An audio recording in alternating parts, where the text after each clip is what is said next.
You know that feeling, right? That feeling of being stuck, where even the smallest task just feels like climbing a mountain. Well, let's get one thing straight right away. Feeling lazy doesn't mean you have some deep character flaw. Nope. It's a feeling, it's a habit, and this is the best part, it's something we can absolutely do something about. So, let's dive in. So, does this sound familiar? You've got stuff to do. You know you should be doing it, but you just can't. You're just frozen. And the longer you wait, the harder it gets to even start. It really does feel like a trap because, well, in a lot of ways, it is. And this image, wow, it just nails the core of the problem, doesn't it? This isn't about one single choice to be lazy. It's a feedback loop, a vicious cycle. Think about it.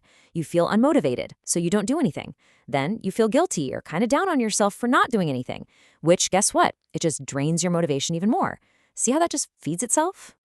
All right, so if it's a trap, how do you get out? Well, first things first, you've got to understand how the trap is built. So let's call it what it is, the laziness trap.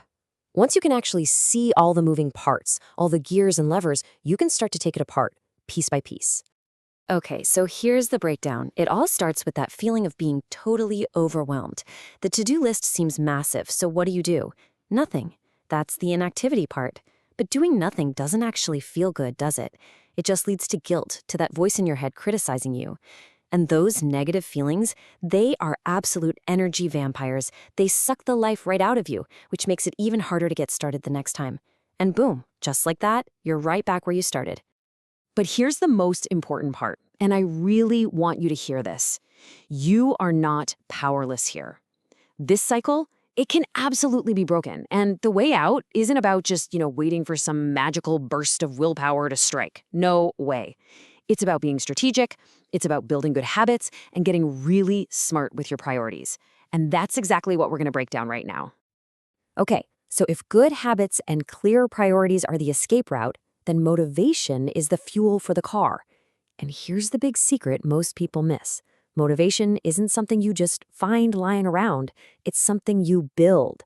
So let's look at the blueprint for how you can become your own personal power plant.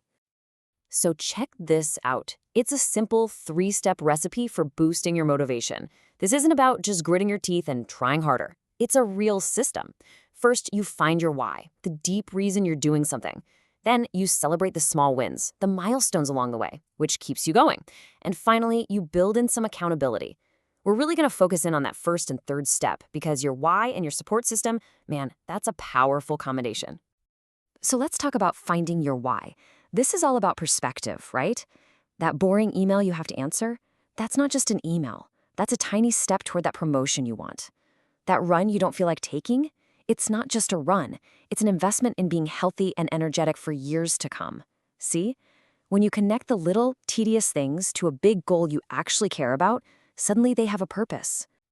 And this is a total game changer, accountability. I mean, think about it. It's way harder to bail on a workout when you know your buddy is already at the gym waiting for you, right?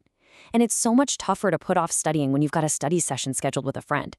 Bringing other people into the mix, it just raises the stakes enough to make sure you show up. You don't want to let them down, and you don't want to let yourself down. All right, so we've got our internal motivation engine warming up. But even with all the best intentions in the world, there's this external enemy we all face, procrastination. And this, my friends, is where the real day-to-day battle is won or lost. Okay, let's be honest. Do any of these sound a little too familiar? The deadline is looming, and suddenly you have this overwhelming urge to alphabetize your spice rack. Or maybe it's finally time to organize that junk drawer. We've all been there. That's called productive procrastination. You're busy, you feel productive, but you're avoiding the one thing you actually need to do. Just seeing these little tricks for what they are is the first step to beating them. Now this right here, this is a huge one, a total mindset shift. Most of us use to-do lists, but a to-do list is basically just a wish list. It's just a pile of tasks that can get super overwhelming fast. A schedule, though, that's an actual plan of attack. It makes you the boss of your day, not a victim of your list. It's a difference between saying, I hope I get to this, and saying, at 2 p.m., I am doing this. Big difference. Oh, I love this one. It's so simple but so powerful. Think about all those tiny tasks. Washing that one cup, answering that super quick email, putting away that book. On their own, they're nothing. But when they start to pile up, they create this this mountain of mental clutter that just weighs you down. So here's the rule. If it takes less than 2 minutes, just do it now. Don't even think about it. You basically stop that mountain from ever even starting to form. Okay, we've talked about the internal game, your motivation. We've talked about the external game, your habits. Now let's zoom in on the most critical window of opportunity in your entire day, those first few hours after you wake up. Seriously, how you start your day can literally set the tone for everything that follows.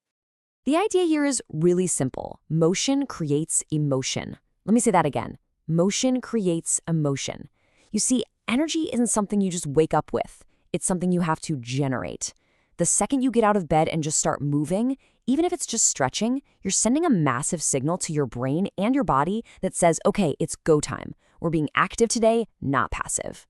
So here it is, your morning action plan. Let's run through it. First, you gotta get enough sleep. Aim for at least 6 to 7 hours. That's the foundation. Next, the moment that alarm goes off, get out of bed. No snooze button. Seriously, that button is your enemy. Put your phone across the room if you have to. Then, get moving. A little exercise first thing in the morning completely changes your energy for the day. And finally, eat a healthy breakfast. Fuel your body. Each one of these steps just builds momentum on the last. So, we've covered a lot. We've talked about the trap, how to build motivation, the tactics to beat procrastination, and how to start your day right. But now we're at the most important part of this whole thing, what you're actually going to do next. And this quote from life coach Michelle Shabazian, wow, it just gets right to the heart of it all. The key idea here is that being hard on yourself, that's a learned behavior. That little voice inside your head that tells you you're lazy, that's not the real you. It's just an old recording playing on a loop. So the real work, the most important work, starts right there by deciding to shift your mindset and become your own ally. And let's be super clear on one last thing. The goal here is not to become some kind of perfect, hyper-productive robot. Not at all. It's about progress, not perfection. It's about choosing to take one small action instead of no action. It's about building a new habit, one tiny little brick at a time. So it all comes down to this. All this information is great, but it's totally useless without action. So for just a second, forget the big picture, forget the grand plan, just ask yourself, what is one simple, tiny, ridiculously easy thing you can do right now, in the next 2 minutes? Find that one thing and do it. That's how you start. That's your first step.